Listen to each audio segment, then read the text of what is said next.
इस पहले रिजल्ट के बाद यहाँ मौजूद टेलीस्कोप्स का यूज करके हम बड़े पैमाने पर प्रोटोस्टार्स पर सर्वे कर रहे हैं, ये पता लगाने के लिए कि ऐसे कितने स्टार सिस्टम्स हैं जिनमें 2, 3 या कई स्टार्स हैं। और हैरानी की बात यह है कि हमें ऐसे बहुत से स्टार सिस्टम्स का पता चला जिनमें एक से ज्यादा स्टार मौजूद हैं। जॉन उन खास कंडीशंस का पता लगाना चाहते हैं जिनसे ऐसे बाइनरी सोलर सिस्टम्स बनते हैं जहां 2 स्टार्स एक दूसरे के चक्कर लगाते हों। इसके लिए हम ऐसे यंग स्टार सिस्टम्स की इमेजेस इकट्ठा कर रहे हैं जिनसे पता लगाया जा सकेगा कौन से बाइनरी या मल्टीपल हैं। तो ये एक सिंगल स्टार सिस्टम है और ये वाला डबल स्टार सिस्टम। इस यूनिवर्स के आधे से ज्यादा स्टार्स का एक पार्टनर स्टार है। दोनों ही गैस और डस्ट की सिंगल डिस्क के टूट जाने से बने हैं। ये सिस्टम जिन्हें हम देख रहे हैं, यहाँ देखिए, यहाँ पर गैस क्लाउड्स खींच रहे हैं या फैल रहे हैं। शायद टूटने से इनमें कई सेंटर्स बन गए हैं जो एक से ज्यादा स्टार बनने के हालात पैदा कर सकते हैं। गैस और डस्ट का ऐसा खींचने वाला क्लाउड टूटकर मल्टीपल स्टार्स में बदल जाएगा जो एक दूसरे के नजदीक रहेंगे। जॉन को लगता है हमारे सोलर सिस्टम के बनने का तरीका इससे अलग होना चाहिए। हमें लगता है हमारा सोलर सिस्टम कुछ इस तरह का होना चाहिए जिसमें सिर्फ एक स्टार है जो अपनी डिस्क से घिरा हुआ है और इस डिस्क का मास कम है जिसकी वजह से इससे एक से ज्यादा स्टार तैयार नहीं हो सकता। साइंटिस्ट्स का मानना है जिस तरह के हाइड्रोजन क्लाउड से हमारा सोलर सिस्टम बना होगा उसने ही जुपिटर को स्टार बनने से रोक दिया था।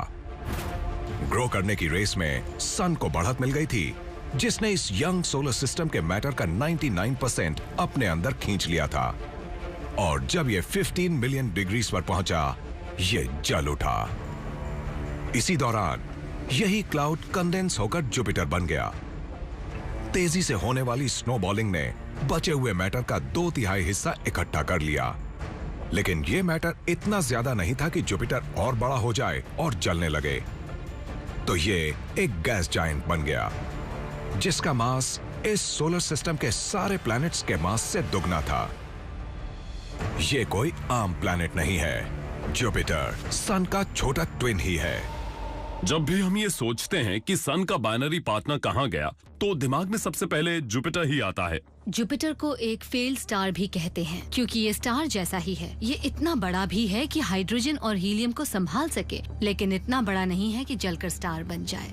जुपिटर के कोर में न्यूक्लियर फ्यूजन प्रोसेस शुरू हो पाने के लिए इसे बहुत ज्यादा मैटर की जरूरत नहीं थी। अगर जुपिटर को स्टार बनने के लिए जरूरी मास मिल जाता तो ये मुमकिन था कि अर्थ कभी ना बन पाती। ये सोलर सिस्टम बिल्कुल अलग होता। इसमें ट्विन सन्स होते, तो इसके बजाय जुपिटर इस सोलर सिस्टम का सबसे ज्यादा एक्स्ट्राऑर्डिनरी प्लैनेट बन गया। जुपिटर की हर चीज एक्सट्रीम है। इसका मास अर्थ से 300 गुना ज्यादा है।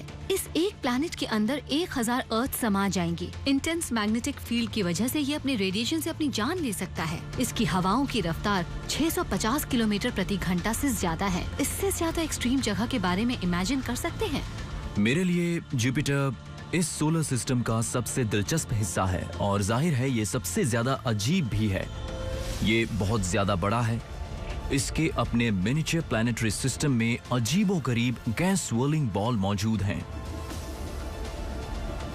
जुपिटर अर्थ से बिल्कुल अलग है। हम इसके बारे में ज्यादा नहीं जानते, तो हमें जुपिटर को और बेहतर तरीके से समझने के लिए और ज्यादा इन्फॉर्मेशन चाहिए और हम इसी कोशिश में हैं।